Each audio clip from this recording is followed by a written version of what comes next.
Welcome together, karibu sana. So, after being overwhelmed in Nairobi, I arrived at Naivasha. I headed there because that's the Rift Valley area, which sounded for me super interesting, so I just headed there.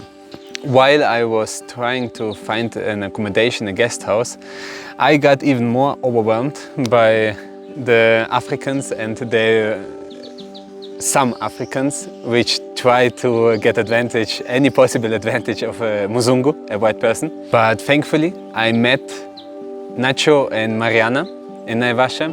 They told me about a guest house, a cheap one, so I just went there.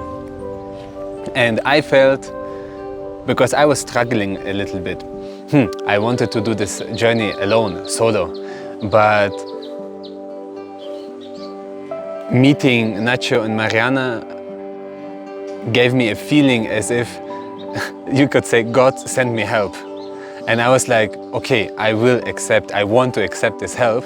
And I just asked them, hey, do you want maybe spend some time together? So we connected, and it was super nice to arrive here in Kenya, in Africa, to understand how the things are working here. Nacho and Mariana were telling me a lot about how to get a SIM card, how to bargain, what are the prices, how to find accommodation. We spent 5 days together. That was an amazing time. I'm really grateful for you guys. Hello. And so I spent it one night in Naivasha, and the next day we moved to a village, which name I again forgotten. A small village. We found a really cheap 500 shillings guest house, and there was this nice girl. It's super funny. She was like,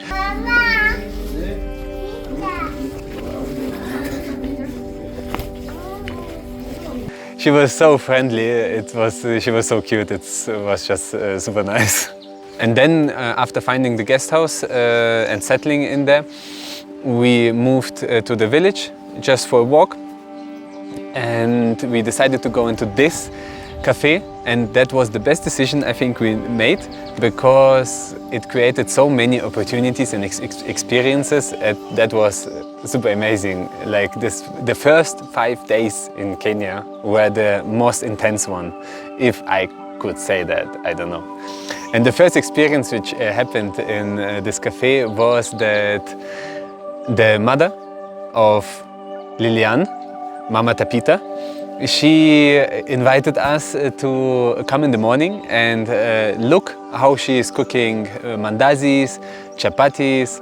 She opens the hotel exactly at 6 a.m. Hello. What was your name, sorry? Tabida. Tabida? Kasimu. Oh, Kasimu is your surname? It's my father's name. Okay. It was nice to meet you, Tabida. Even me, I can see you are enjoying to see how I go prepare my food. We can help you. We are both cooks. We come tomorrow in the morning. She said we can come and help you. Yeah. Please. In the morning, you come and see how I prepare chapatis. Please. And just, yeah, to get a little bit of their local life. And so we did it. And I can say the chapatis from Mama Tapita, I hope I'm pronouncing the name right, are the best ones I still yet tried.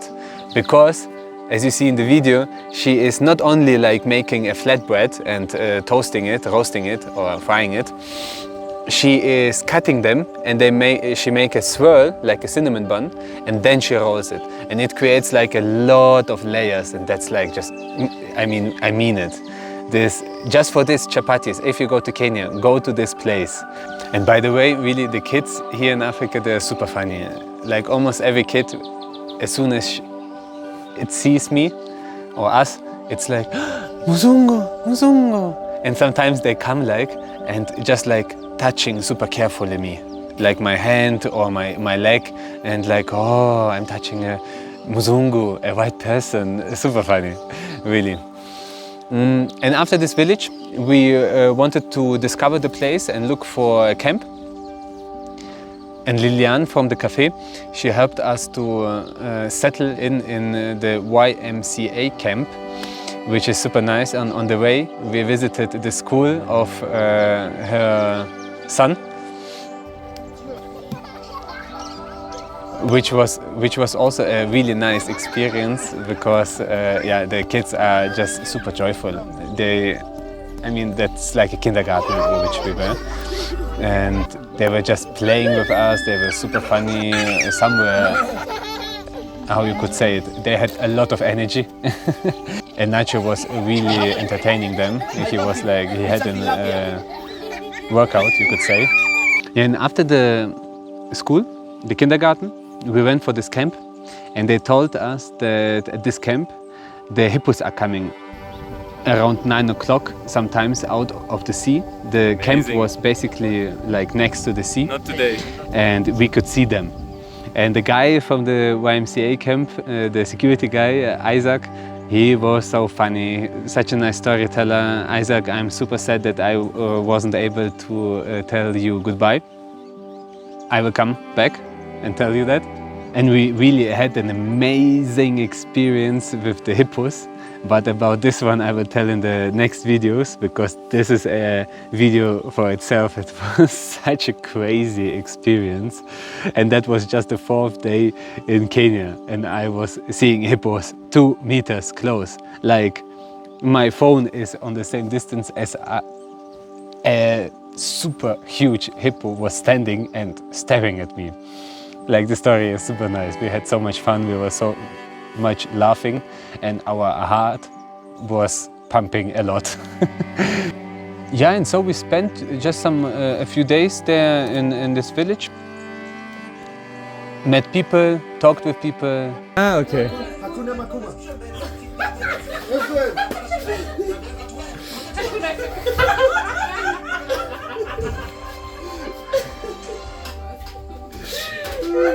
Ate local food. When you remove that S, SI, so I was playing draft with the locals. It was super funny. My first round I got destroyed, really in 1 minute. But the second round was already much better. Yeah, it was just fun. You know, it's so important if you want to have a nice experience while traveling as a backpacker, and even especially solo. If you want a nice experience, then I can just recommend you integrate yourself into the culture, into the local life, and just go on and ask, hey, can I join you? And the people are welcoming. And almost nobody will say no. And then you start talking, people are inviting you to somewhere. I'm recording this video in the end of my 4th week here in Kenya. And I can say, the more I'm spending time alone, when I go to a village, a new one, I just go for a walk. You know, it's not about money. It's definitely not about money, but I didn't spend almost any money in the last 4 or 5 days because people are inviting me to their houses to sleep, for food.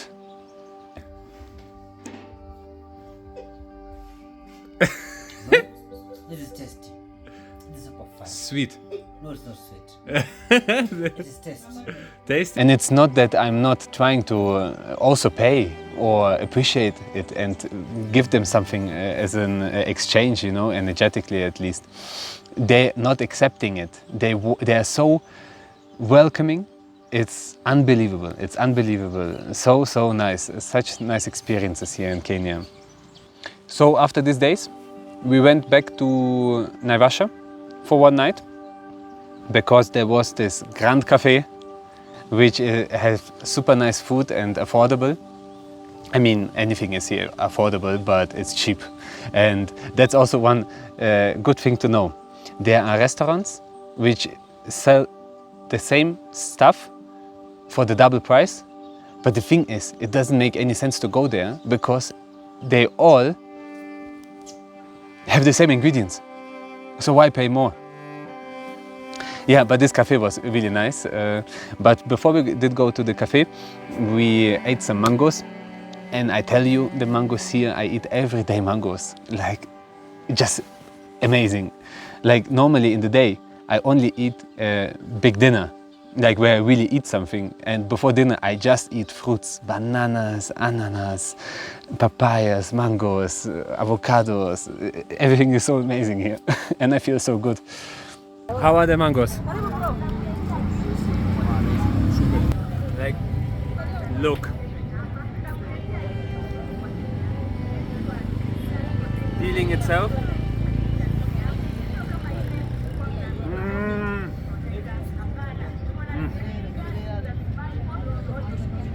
And in this Grand Café we had a really nice dinner. Nacho had some liver, I had some chicken, Mariana had some beef, I think.